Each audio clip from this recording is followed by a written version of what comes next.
Hello everyone, in this video I will show you how to add a Chase card to your Apple Wallet without having the physical card. So this is really easy thing to do. You have to just open your Chase mobile application here, or you can also do it from the Chase website, which you can see over your screen. Then you have to access your card.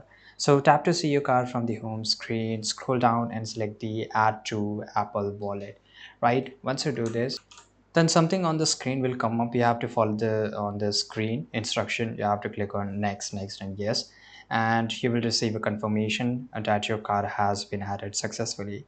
Right, open your iPhone, tap the plus icon, sign in upper right corner. You can either take a picture of your card or enter the details manually. If you don't have the physical card, this method may require you to have some account verification. Right, so this is really easy, and by following the steps you should be able to successfully add your Chase card to your Apple Wallet even without having the physical card on your hand.